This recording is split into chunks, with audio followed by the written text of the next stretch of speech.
Well, let's try to guess about WrestleMania 3. Like we know that this is going to be a spectacle. It's going to set the WWF's arena business on fire. We're going to talk about that in a few minutes, but the actual show itself. Do you remember when and how and where you watched this the first time? Yes, I was dating my first wife, and she didn't really have a lot of interest in it, but I watched it. Uh, Did paid you go my to the theater or did you order it at home? home, paid my Okay. future and father-in-law cash for it, and yeah, watched every minute of it. I don't want to. Well, I'll let you. Yes, watched every minute of it. I don't want to get to if we're going to get into the talk of the show. We I'll are. We are. Because listen, everybody and their brother knows what the main event was that night. Everybody and their brother knows what sold the majority of those tickets. It was the fabulous Hulk Hogan and Andre the Giant story. Now we're gonna have to recreate a little bit of history. Nobody's ever slammed Andre. This is the first time these guys have faced. Whatever people are led to believe, none of that really matters. We sold tickets. We made a bunch of money. That's what they came for. But when it was over with, Michael Hayes has said that he felt like WrestleMania 3 is when the tide turned, and it sent a message to the rest of the territories about how challenging it was going to be to compete with this. Because now it didn't just feel like quote unquote cartoon wrestling, as you had sort of said earlier. Hey, what character are they going to put on him? We do real wrestling, they do that showbiz stuff. But right in the middle of this match or this pay per view is one of the best matches of all time with Ricky the Dragon Steamboat and the Macho Man Randy Savage. And so guys like Al Snow have in interviews for decades since said, hey, what was the best match on the show? And almost everyone says this match, Randy Savage and Ricky Steamboat. However, Al Snow digs his heels in and says, nope, it was Hulk Hogan and Andre because that's what people paid to see. And so this sort of breaks down even to modern wrestling. Like the criticism of SummerSlam was, well, they had good stories, but the matches weren't what they could have been. So to make a more modern comparison, maybe Savage Steamboat was more work rate, like maybe an AEW show, and maybe Hogan Andre was more story, like the Bloodline. You had both on this card.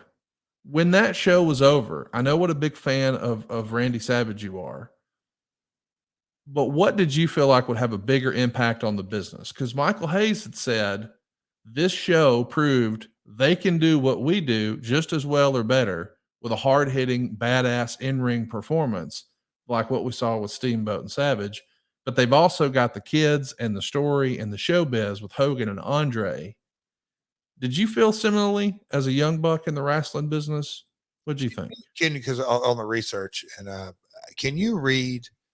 And I'm not picking on Dave here, but his comment after he watched the show in regards to the main event, or I think there's in generalizations what he said, and I'll follow that up. I don't know if you have that.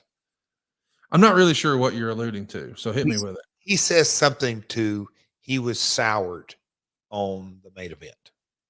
Oh yeah, I don't have it in front of me, but he gave it negative star ratings. He said something like negative 10,000 stars or something.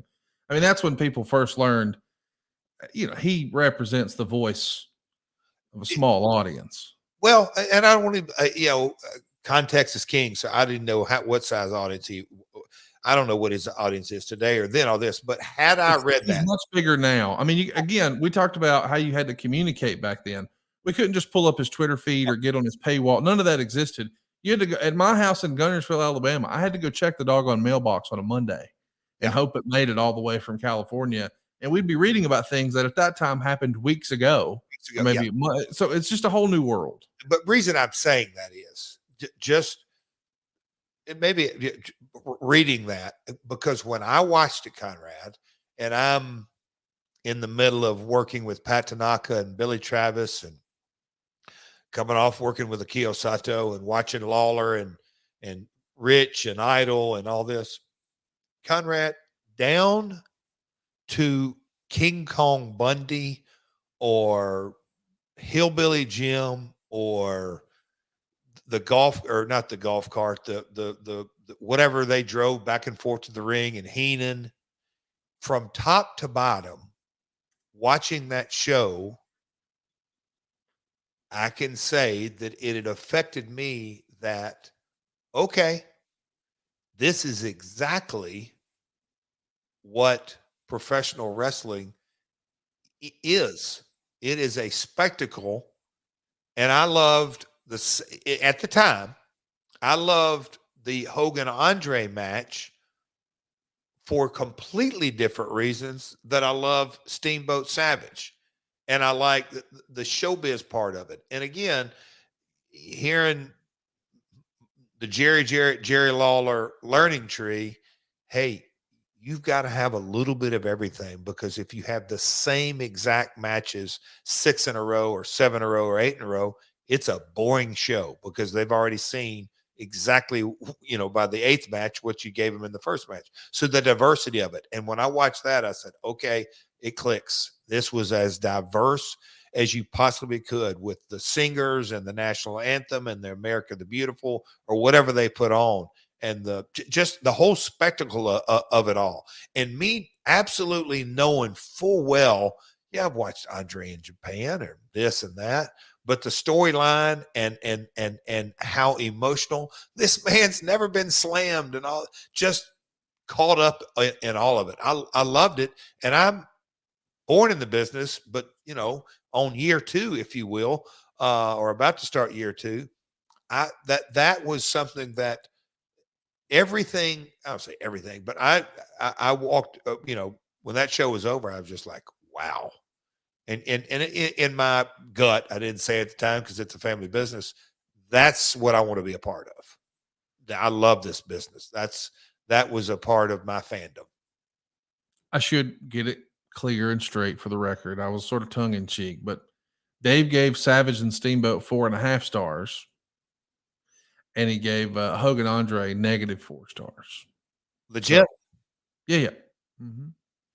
And that's okay. But that's that Dave's what he is. He hasn't changed in 40 years, and that's okay. He likes what he likes, and he's giving you his opinion about what he likes, and that's okay. In that, exactly, and that is the true reality of it, because I think Dave would answer this question. Okay, Dave, takes Hogan and Andre off that card. How many tickets did they sell in the Pontiac Silverdome? I don't know what his answer would be, but my gut was, I don't know. So from a business perspective, I think he would have to agree. It's just his, we'll call it the star rating mindset is unique, to say the least.